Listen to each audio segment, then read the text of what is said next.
নমস্কার বন্ধুরা, ট্রেডিংয়ের দুনিয়ায় আপনাদের স্বাগত। আপনারা কি জানেন শেয়ার বাজারে ৯০% মানুষ কেন তাদের কষ্টার্জিত টাকা হারায়? এর কারণ কোনো খারাপ স্ট্র্যাটেজি নয়, খারাপ ইন্ডিকেটর নয় বা মার্কেটের কোনো চক্রান্ত নয়। এর সবচেয়ে বড় কারণ হলো ধৈর্যের অভাব। হ্যাঁ, ঠিক শুনেছেন। পেশাদার এবং সফল ট্রেডারদের সবচেয়ে বড় এবং গোপন অস্ত্র কোনো ম্যাজিক ফর্মুলা নয়, সেটা হলো পেশেন্স বা ধৈর্য। আজ আমরা এই বিষয়েই বিস্তারিত আলোচনা করব যে কেন ধৈর্য ছাড়া ট্রেডিংয়ে সফল হওয়া প্রায় অসম্ভব এবং কিভাবে আপনি আপনার ভেতরে এই গুণের বিকাশ ঘটাতে পারেন। শুরুতেই একটা কথা পরিষ্কার করে নেওয়া ভালো, ট্রেডিং কোনো রাতারাতি বড়লোক হওয়ার স্কিম নয়। সোশ্যাল মিডিয়ায় অন্যের প্রফিটের স্ক্রিনশট দেখে অনেকেই ভাবেন আজ টাকা ঢাললে কালই তা দ্বিগুণ হয়ে যাবে। এই মানসিকতা নিয়েই বেশিরভাগ মানুষ মার্কেটে পা রাখেন এবং এখানেই শুরু হয় পতন। একজন নতুন ট্রেডার মার্কেট খোলার সাথে সাথেই ট্রেড নেওয়ার জন্য ছটফট করতে থাকেন। তাদের মনে হয় স্ক্রিনের সামনে বসে আছি মানেই কিছু না কিছু করতে হবে। কিন্তু একজন সফল ট্রেডার জানেন বসে থাকাটাও ট্রেডিংয়ের একটা অত্যন্ত গুরুত্বপূর্ণ অংশ।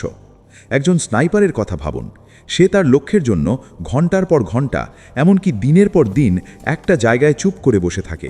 সে জানে তার কাছে গুলি সীমিত, তাই যখন লক্ষ্য একেবারে নিখুঁত হবে ঠিক তখনই সে ট্রিগার চাপবে। ট্রেডিংয়েও আপনাকে ঠিক একজন স্নাইপারের মতো হতে হবে। মার্কেট প্রতিদিন আপনাকে হাজারটা সুযোগ দেখাবে, কিন্তু সব সুযোগ আপনার জন্য নয়। আপনার নিজের একটা সেটআপ আছে, একটা রুল বুক আছে। যতক্ষণ না মার্কেট আপনার সেই শর্তগুলো পূরণ করছে ততক্ষণ আপনাকে চুপচাপ বসে থাকতে হবে। এই বসে থাকার নামই হলো ধৈর্য। অধৈর্য হয়ে ট্রেড নেওয়ার সবচেয়ে বড় উদাহরণ হলো ফোমো বা ফিয়ার অফ মিসিং আউট। ধরুন আপনি দেখছেন একটা ক্যান্ডেল হঠাৎ করে অনেক বড় হয়ে ওপরের দিকে যাচ্ছে। আপনার সেটআপ অনুযায়ী সেখানে কোনো এন্ট্রি নেই, কিন্তু আপনার মনে হচ্ছে মার্কেট তো বেরিয়ে যাচ্ছে, আমি বোধহয় সুযোগটা হাতছাড়া করলাম। এই ভয়ে আপনি চলন্ত গাড়িতে ওঠার চেষ্টা করেন, আর ঠিক তখনই মার্কেট ঘুরে যায় এবং আপনার স্টপ লস হিট করে। একজন ধৈর্যশীল ট্রেডার এই ফোমোর ফাঁদে পা দেন না। তিনি জানেন আজ যদি সুযোগ হাতছাড়া হয়, কাল আবার মার্কেট খুলবে, আবার নতুন সুযোগ আসবে। মূলধন বাঁচিয়ে রাখাটা ট্রেড নেওয়ার চেয়ে অনেক বেশি জরুরি। ধৈর্য শুধু ট্রেডে এন্ট্রি নেওয়ার জন্যই প্রয়োজন এমনটা নয়। একটা ট্রেডে এন্ট্রি নেওয়ার পর সেই ট্রেডটাকে ধরে রাখার জন্য প্রচুর ধৈর্যের প্রয়োজন। অনেক সময় দেখা যায় ট্রেডাররা সঠিক জায়গায় এন্ট্রি তো নিয়ে নেন, কিন্তু মার্কেট একটু ওঠানামা করলেই ভয়ে সামান্য লাভে পজিশন কেটে বেরিয়ে আসেন। এরপর তারা দেখেন মার্কেট তাদের লক্ষ্যমাত্রায় বা টার্গেটে পৌঁছে গেছে। তখন শুরু হয় আফসোস। সফল ট্রেডাররা তাদের অ্যানালিসিসের ওপর বিশ্বাস রাখেন। তারা ট্রেড নেওয়ার পর স্টপ লস এবং টার্গেট সেট করে দেন এবং মাঝের এই ওঠানামায় বিচলিত হন না। তাদের ধৈর্যই তাদের বড় প্রফিট ঘরে তুলতে সাহায্য করে। আপনারা যারা অপশন ট্রেডিং করেন, বিশেষ করে ইন্ট্রাডে অপশন বায়ার, তাদের জন্য ধৈর্য তো আরও বেশি গুরুত্বপূর্ণ। অপশন বায়ারদের সবচেয়ে বড় শত্রু হলো টাইম ডিকে বা সময়ের সাথে সাথে প্রিমিয়াম কমে যাওয়া। মার্কেট যদি সাইডওয়েজ বা রেঞ্জ বাউন্ড থাকে, তাহলে অপশন বায়াররা শুধু টাকা হারাবেন। তাই একজন সফল অপশন বায়ার ঘন্টার পর ঘন্টা অপেক্ষা করেন সেই মোমেন্টামের জন্য, সেই ব্রেকআউট বা ব্রেকডাউনের জন্য। তারা জানেন দিনে মাত্র একটা ভালো ট্রেডই পুরো সপ্তাহের টার্গেট পূরণ করে দিতে পারে। ওভার ট্রেডিং হলো ধৈর্যহীনতার সবচেয়ে বড় লক্ষণ। দিনে 5টা-7টা ট্রেড করে ব্রোকারে যা ট্যাক্স দেওয়ার চেয়ে ধৈর্য ধরে একটা নিখুঁত ট্রেড নেওয়া অনেক বেশি বুদ্ধিমানের কাজ। এখন প্রশ্ন হলো, এই ধৈর্য আপনি কিভাবে তৈরি করবেন? এটা তো একদিনে আসবে না। এর জন্য কিছু নিয়ম আপনাকে কঠোরভাবে মেনে চলতে হবে। প্রথমত, একটি ট্রেডিং জার্নাল মেনটেন করা শুরু করুন।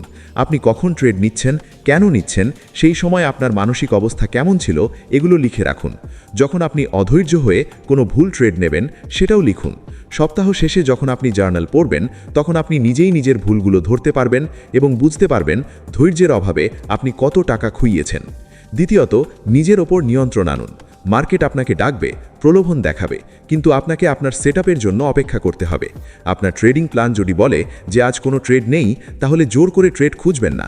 ক্যাশ বা মূলধন অ্যাকাউন্টে বসে থাকাটাও একটা পজিশন। টাকা বাঁচানো মানেও পরোক্ষভাবে টাকা রোজগার করা।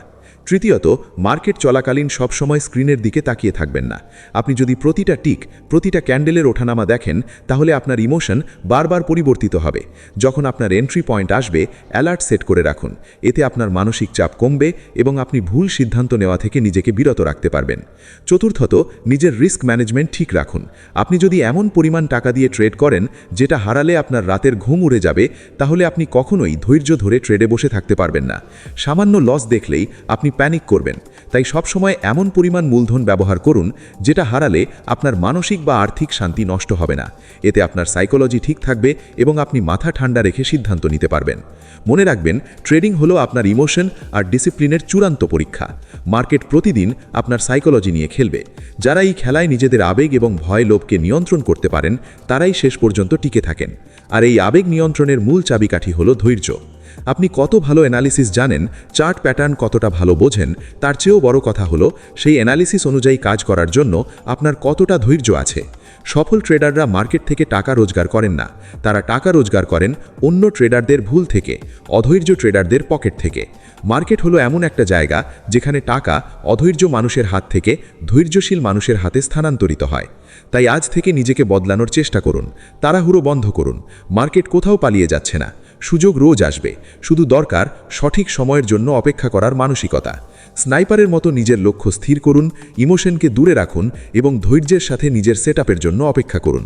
যেদিন আপনি বসে থেকে মার্কেটের মুভমেন্ট দেখেও নিজেকে জোর করে ট্রেড নেওয়া থেকে আটকাতে পারবেন, জানবেন সেদিন থেকে আপনার সফল ট্রেডার হওয়ার যাত্রা শুরু হয়ে গেছে। ধৈর্য ধরুন, ডিসিপ্লিন মেনে চলুন এবং নিজের প্রসেসের ওপর বিশ্বাস রাখুন। সাফল্য একদিন আপনার দরজায় কড়া নাড়বে।